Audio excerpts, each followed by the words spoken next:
Chapter 14 discusses the lymphatic system and its roles in immunity, or the defense of the human body. So looking at an outline for this chapter, this lecture will cover the basics of immunity and the different components of the lymphatic system in humans.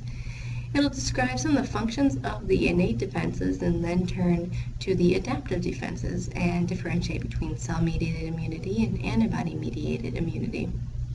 We'll discuss the different populations of T cells, and we'll discuss B cells and their products, antibodies, and their role in primary and secondary immune responses. The various microorganisms that cause disease in humans include an assortment of viruses, bacteria, fungi, and parasites, and are collectively called pathogens. This chapter looks at the lymphatic system, which includes the cells, tissues, and organs responsible for defending the body.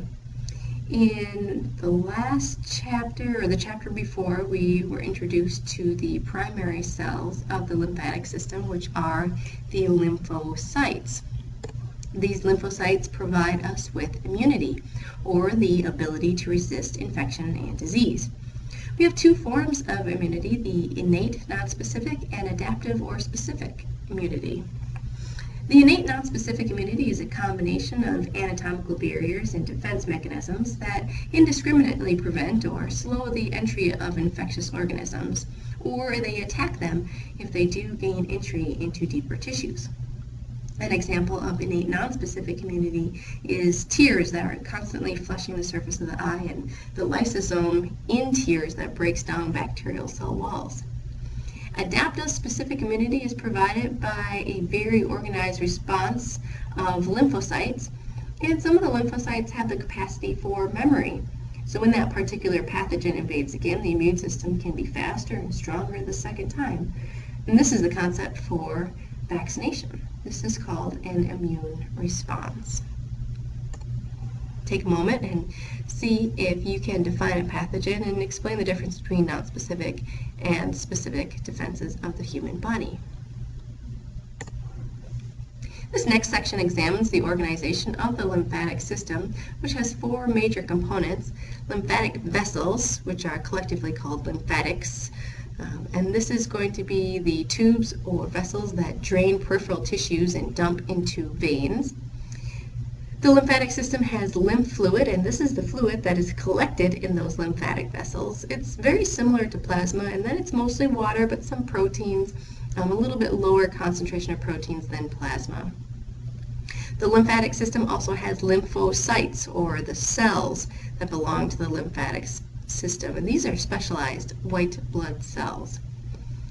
Last but not least, the lymphoid tissues are collections of loose connective tissues and lymphocytes in structures called lymphoid nodules. And lymphoid organs are more complex in structure. They contain a large number of lymphocytes and are connected to a lymphatic vessel. This figure is displaying some of the major components of the lymphatic system, like the vessels, and it gives examples and locations of the few of the major lymph tissues, like the lymph nodes and lymph organs. The major functions of the lymphatic system include the production, maintenance, and distribution of lymphocytes. Lymphocytes arise from hemocytoblasts, or blood stem cells, so they're produced in the red bone marrow, but they mature and are stored in lymphoid organs. Again, lymphocytes produce the immune response against pathogens, abnormal body cells, and foreign antigens. Another function of the lymphatic system is to return fluid and solutes from peripheral tissues to the bloodstream. Remember that I said the venous end of the capillaries in the cardiovascular system collect about 99% of the blood volume? The lymphatic system is responsible for collecting that remaining 1%. Not only does it collect that remaining fluid, but it then returns it to the general blood supply in a vein. The lymphatic system also distributes hormones, nutrients, and waste products into general circulation, and this is important for substances that can't enter the bloodstream directly. For example, lipids are absorbed by the digestive tract, but they reach the bloodstream after first entering the lymphatic vessels. And so this figure is showing a close-up of a lymphatic vessel, and you can see that it also includes a cardiovascular structure, the arterial, capillary bed, and venule. So following the flow of the lymph from the peripheral tissues towards the heart, the smallest lymphatic vessels pictured in green here are called lymphatic capillaries. They begin as blind pockets in the peripheral tissues that are interwoven with the cardiovascular capillaries. These lymphatic capillaries are made of loosely bound, simple squamous epithelial cells that overlap each other to form one-way valves, like those of the venous system. You can see little black arrows that indicate the movement of fluid out of arterial blood capillaries and interstitial fluid into venule capillaries and lymphatic capillaries. Notice how the capillaries branch to join and form larger and larger vessels. These lymphatic vessels ultimately empty into two large collecting structures called lymphatic ducts. These lymphatic vessels, as I just said, empty into lymphatic ducts, and we have two main ducts. The thoracic duct on the left-hand side, the thoracic duct drains lymph from the lower body and upper left side. Its base is enlarged, called a cisterna chyli, and it drains into the left subclavian vein. The right lymphatic duct drains the upper right side of the body into the right subclavian vein. If you have any blockage of these vessels, it causes lymphedema. Recall from earlier chapters that lymphocytes account for between 20 and 40% of circulating white blood cells, but this is only a fraction of the total number of lymphocytes in your body. Most lymphocytes exist within the lymphoid organs or other lymphoid tissues. The bloodstream simply provides a rapid transport system between these lymphoid organs and other lymphoid tissues. So the blood contains three classes of lymphocytes. T cells make up 80% and come in three different flavors. We have cytotoxic, which directly attack foreign cells or virus-infected cells. Helper T cells stimulate the activities of other T cells and B cells. And suppressor T cells, which inhibit the activity of T and B cells. Helper and suppressor T cells are collectively referred to as regulatory T cells. B cells make up 10 to 15% of the lymphocyte population.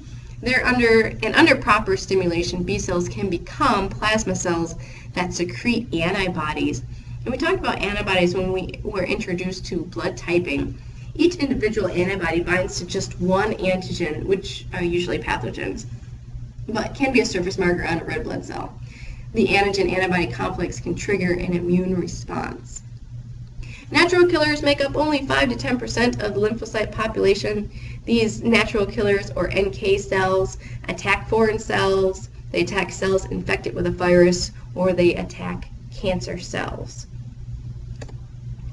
The process of lymphocyte production and development is called lymphopoiesis. Lymphocytes are derived from hemocytoblasts, pictured at 12 o'clock on this figure, and they're developed in the red bone marrow. Some lymphoid stem cells differentiate into B and NK, or natural killer cells, and this is on the right-hand side of the figure. The remainder are going to migrate to the thymus for maturation, and that's into the green box on the left of this figure. Thymosins in the thymus trigger the differentiation into T cells, and as they mature, all three types of lymphocytes enter the bloodstream and peripheral tissues. Unlike other white blood cells or red blood cells, these lymphocytes retain the ability to divide, and they produce identical daughter cells when they do divide. Lymphoid tissues are loose connective tissues dominated by lymphocytes. Lymphoid nodules are millimeter-sized masses of lymphoid tissue, not necessarily enclosed in a capsule. Each lymph nodule contains a region called the germinal center, where lymphocytes are actively dividing. The epithelial lining of the digestive, respiratory, urinary, and reproductive systems are exposed to the external environment and therefore can be potential routes of entry for pathogens. So collections of lymphoid nodules, called mucosal associated lymphoid tissue, or MALT for short, are strategically positioned here. And some examples are tonsils or pyrus patches and the vermiform appendix. Lymphoid organs are separated from the surrounding tissues by fibrous connective tissue capsule. Important lymphoid organs include the lymph nodes, the thymus, and the spleen. Lymph nodes are concentrated in the neck, armpit, and groin. You have afferent lymphatic vessels that bring lymph fluid to the node. Pathogens are filtered from the lymph fluid here. And macrophages and dendritic cells destroy pathogens, and they'll also participate in T and B cell activation.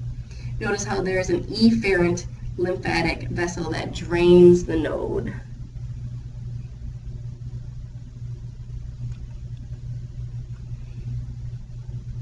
Another lymphoid organ is the thymus, which is located in the mediastinum, just posterior to the sternum. This is the site of T cell production and maturation, and this thymus will develop to a maximum size, usually during puberty, and it gradually atrophies after puberty.